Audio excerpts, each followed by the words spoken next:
Kiai Haji Syamun, pendiri Al-Khairiyah dan pahlawan nasional dari Banten. Dikutip dari ibadah.co.id, oleh Mustar pada tanggal 7 Oktober 2021, nama Kiai Haji Syamun mungkin terdengar asing bagi banyak orang di Indonesia. Namun, bagi penduduk yang ada di kawasan Banten, nama beliau dikenal dengan sangat baik. Kiai Haji Syamun adalah seorang pejuang asli Banten yang mengabdikan dirinya untuk Indonesia. Beliau tumbuh dengan semangat juang tinggi untuk tidak mau terus menerima penindasan. Selain dikenal sebagai pejuang yang sangat hebat, Kiai Haji Syamun juga dikenal hebat dalam ilmu agama sehingga mampu mendirikan pondok pesantren dan lembaga pendidikan Al-Khairiyah. Terakhir, beliau juga aktif di dalam dunia militer, hingga pangkat jenderal bisa didapatkan. Berikut kisah Kiai Haji Syamun selengkapnya. Brigjen Kiai Haji Syamun lahir di Kampung Beji, Cilegon, Banten pada 15 April 1883. Ibunya bernama Siti Hajar. Putri Kiai Haji Wasid, tokoh perlawanan petani Banten terhadap pemerintah kolonial pada 1888. Ayahnya bernama Haji Alwijan yang meninggal di Sumatera ketika Kiai Haji Syamun masih kecil. Makam dan silsilahnya hingga kini belum diketahui secara jelas. Kiai Haji Syamun remaja memperoleh pendidikan di pesantren Dalinsang milik Kiai Haji Said pada 1901. Dia pindah ke pesantren Kamasan asuhan Kiai Haji Jasim di Serang pada 1904. Tahun berikutnya Kiai Haji Syamun belajar ke Mekah. Dia menghabiskan waktu 5 tahun di Mekah, lalu bergerak ke Universitas Al-Azhar, Kairo, Mesir, dari 1910 hingga 1915. Memperbarui pesantren usai memperoleh ijazah Al-Azhar, Kiai Haji Syamun kembali ke Mekah untuk mengajar di Masjidil Haram. Muridnya dari aneka suku bangsa, yang terbanyak dari Jawa. Meskipun cuma setahun mengajar, di sini namanya mulai sohor sebagai ulama Banten yang besar. Kiai Haji Syamun pulang ke Hindia Belanda pada 1915. Wujud gagasan Kiai Haji Syamun terlihat dari pendirian pesantren di Citangkil, Cilegon pada 1916. 10 tahun awal, materi ajarnya masih terbatas pada ilmu agama seperti tata bahasa Arab, fikih hadits, tafsir, dan akidah. Santrinya pun hanya berjumlah puluhan. Lama-kelamaan pesantren Citangkil berkembang. Tidak hanya dari jumlah santri, melainkan juga materi ajar dan metode pembelajaran. Pondok pesantren Al-Khairiyah di Cilegon, Banten. Kiai Haji Syamun menggabungkan pola pendidikan tradisional pesantren dengan sekolah modern pada 1926. Kiai Haji Syamun berusaha mengembangkan rasionalitas Islam dengan seruan kembali kepada ajaran Islam yang pokok. Pada tahun ini pula, Kiai Haji Syamun bergabung dengan Nahdlatul Ulama. Kiai Haji Syamun membuat kurikulum baru dengan memasukkan mata pelajaran sekolah modern seperti matematika, ilmu alam, ilmu hayat, ilmu bumi, kosmografi, sejarah, bahasa Inggris, bahasa Belanda, dan kegiatan ekstrakurikuler seperti kepanduan, kesenian, dan olahraga. Dia juga mulai menerapkan pembelajaran dalam ruang kelas secara berjenjang sesuai tingkatan umur santri. Perubahan corak pesantren Citangkil seiring pula dengan perubahan nama pesantren menjadi Perguruan Islam Al-Khairiyah. Cabang-cabangnya bermunculan di sejumlah wilayah Banten pada 1929.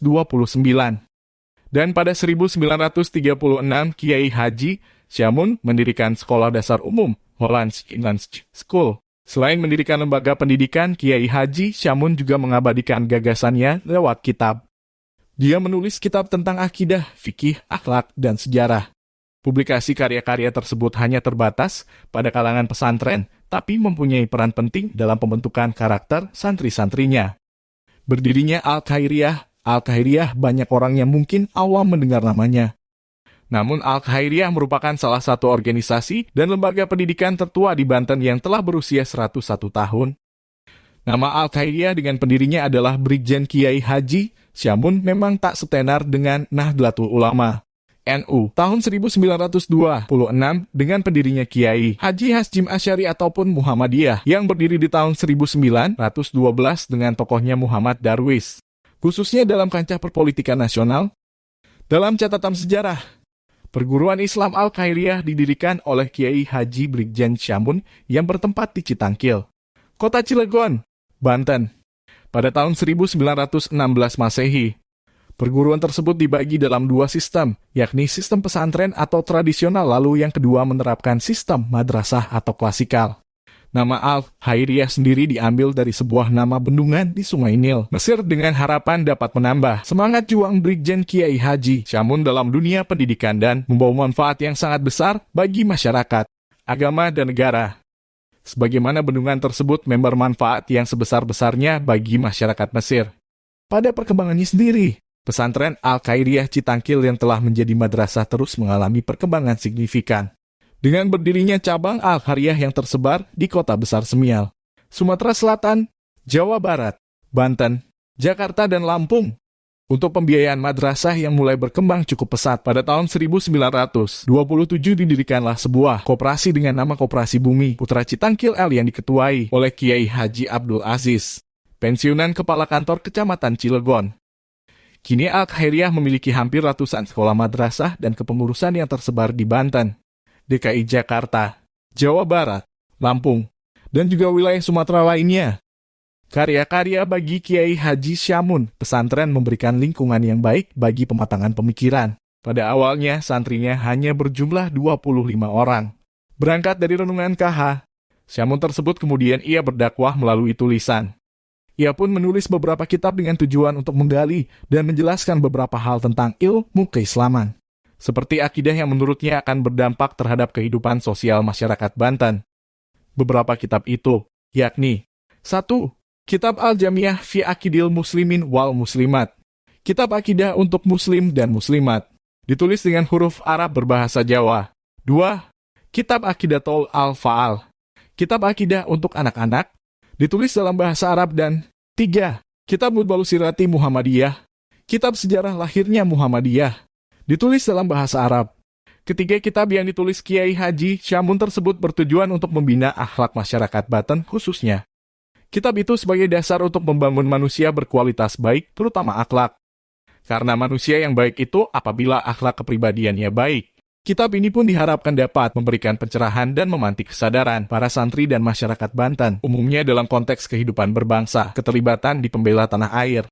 Peta, setelah kekuasaan pemerintah kolonial berakhir pada 1942, Kiai Haji Syamun menjadi salah satu tokoh yang didekati oleh pemerintah pendudukan Jepang untuk perebut simpati rakyat Banten.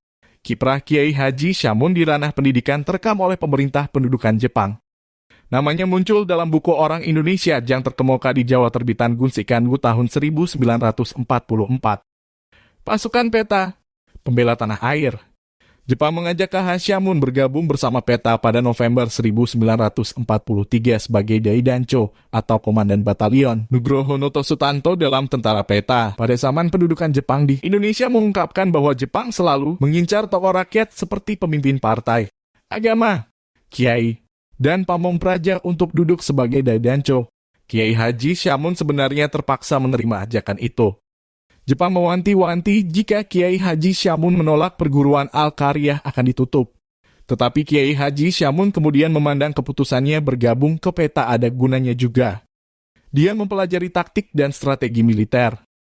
Keputusan Kiai Haji Syamun bergabung ke Peta tak mengurangi kadar di bawahnya di Banten. Dia justru makin banyak beroleh penghormatan.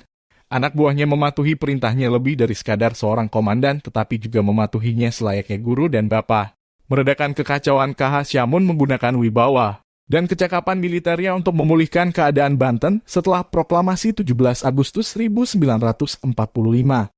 Pada Oktober 1945 begitu dibentuk Tentara Keamanan Rakyat, TKR, Komandemen 1 atau Jawa Barat, membentuk Divisi 1 TKR dengan nama Divisi 1000 atau satu dengan panglima divisinya, yakni Kiai Haji Syamun dengan pangkat kolonel. Di bawah pimpinannya Divisi 1 TKR menumpas gerakan Dewan Rakyat yang menangkap tokoh-tokoh penting pemerintahan di Banten.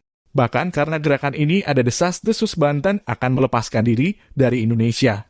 Hal ini kemudian mendorong Soekarno dan Hatta harus turun ke Banten dan meyakinkan rakyatnya. Pada 1946, terjadi penggantian jabatan di Banten dan pilihannya jatuh kepada Kiai Haji Syamun untuk menjadi Bupati Serang. Naiknya ulama di lingkungan pemerintahan diharapkan menjaga kedaulatan RI dari ancaman termasuk tentara Belanda yang datang setelah Jepang kalah dari sekutu. Saat Tentara Keamanan Rakyat mengalami perubahan dan restrukturisasi menjadi Tentara Republik Indonesia, TRI. Pada 1946, Komandemen 1 atau Jawa Barat berubah menjadi Divisi I atau Siliwangi dan dipimpin oleh Panglima Jenderal Mayor A. Hanasution. Divisi ini kemudian membawahi 5 brigade, salah satunya Brigade I atau Tirtayasa di Banten dengan Komandan Kolonel Kiai Haji Syamun. Dalam perkembangannya, karena merangkap menjadi Bupati, Kiai Haji Syamun kemudian diganti oleh Letnan Kolonel Sokanda Bratamanggala. Selesai berurusan dengan Cemamat, Kiai Haji Syamun menghadapi tentara Nica dan sekutu. Dalam periode ini, dia bertindak sebagai Panglima Divisi 1000 atau satu kelak menjadi Divisi Siliwangi sampai Maret 1947.